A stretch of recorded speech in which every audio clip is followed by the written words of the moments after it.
Salam makan sehat. Saudara, apa akibatnya apabila kita salah makan? Ya, kita salah makan tuh macam-macam, bisa keracunan, bisa sakit perut, ya kan? Bisa sementara, juga bisa akibatnya fatal.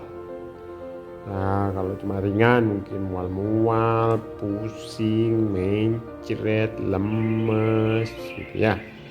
Kalau yang akibatnya fatal bisa sampai menyebabkan kematian akibat salah makan yang tidak sehat, atau bisa menyebabkan sakit yang berkepanjangan, darah tinggi, kolesterol, asam urat, dan lain-lain.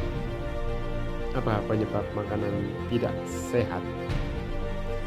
Penyebab makanan tidak sehat bisa karena memang bahan dasarnya yang tidak sehat, tapi juga bisa karena cara masaknya, cara mengolahnya salah, sehingga makanannya menjadi tidak sehat.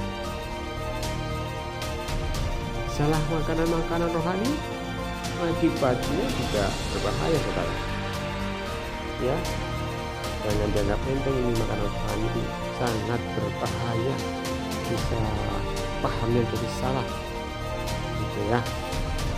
Kita bisa merasa tidak aman, tidak yakin akan pengampunan yang sudah diberikan oleh Tuhan. Itu juga karena akibat makan makanan rohani yang tidak sehat. Kita melayani dengan motivasi yang keliru, ya kan? Sehingga melayani menjadi beban, menjadi momok yang menakutkan. Makanan rohani yang salah itu menyebabkan kepercayaan kita menjadi salah, dan menyebabkan hidup kita jalani juga dengan salah. Misalnya Yohanes 14 ayat 15, bunyinya seperti ini, saudara. Jikalau kamu mengasihi aku, kamu akan menuruti segala perintahku. Kalau kita menafsirkan mengasihi Allah itu adalah sebuah perintah, kita harus mengasihi perintah. Ada lagi ayat yang mengatakan, kasihilah Tuhan Allahmu dengan segenap hatimu, dengan segenap jiwamu, dan dengan segenap akal budimu. Nah, ini cocok ini. Jadi seolah-olah mengasihi Allah itu adalah sebuah perintah, maka ini akan menjadi masalah. Kenapa? Karena di sini dikatakan, jikalau kamu mengasihi aku, itu sebenarnya bukan sebuah perintah, saudara. Ini bukan perintah. Ini hanya kondisi jika kita mengasihi Allah. Tapi mengasihi Allah itu baik ya, jangan salah paham. Ya, tapi ini bukan perintah ya. Jadi mengasihi Allah karena apa sebenarnya? Karena Allah telah dahulu mengasihi kita. Jadi kita mengasihi Allah bukan karena perintah, bukan karena keharusan, karena memang itu keluar dari hati kita yang paling dalam, ya. Itu maksudnya di sini.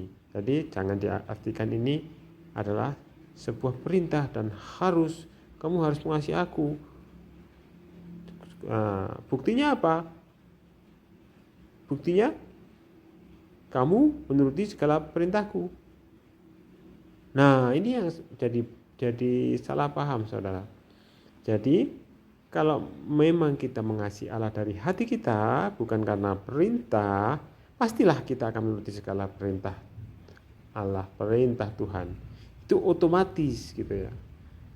Jadi bukan mengasihi Tuhan itu sebuah perintah, tapi memang itu keluar dari kita karena kita mengasihi, karena Allah sudah mengasihi kita lebih dahulu. Lah, karena kita mengasihi dari hati, maka itu tidak akan berat.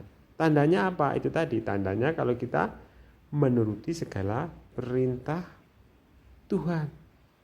Dan menuruti segala perintah Tuhan, ya jelas tidak sulit karena kita sudah tahu, sudah mengerti. Karena kita tahu Tuhan sudah lebih dahulu mengasihi kita.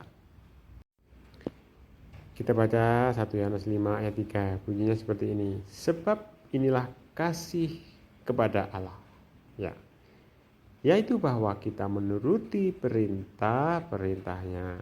Perintah-perintahnya itu tidak berat, ya kan?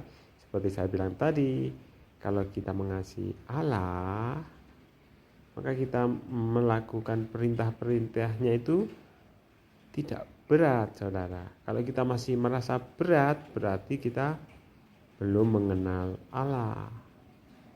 Ya, kita belum mengenal Allah. Ya, 1 Yohanes 2:3 bilang begini. Dan inilah tandanya bahwa kita mengenal Allah, yaitu apa? Jika kita menuruti perintah-perintahnya.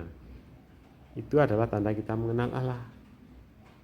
Nah, kalau kita sudah mengikuti perintah-perintahnya, otomatis kita mengasihi Allah dari hati kita, bukan karena kita melakukan perintahnya, karena kita mengasihi. Tetap percaya Injil Kristus, Injil kasih karunia. Tuhan telah menebus dosamu di atas kayu salib. Percayalah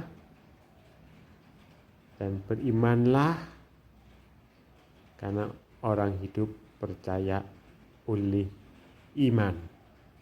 Tuhan Yesus memberkati saudara. Amin.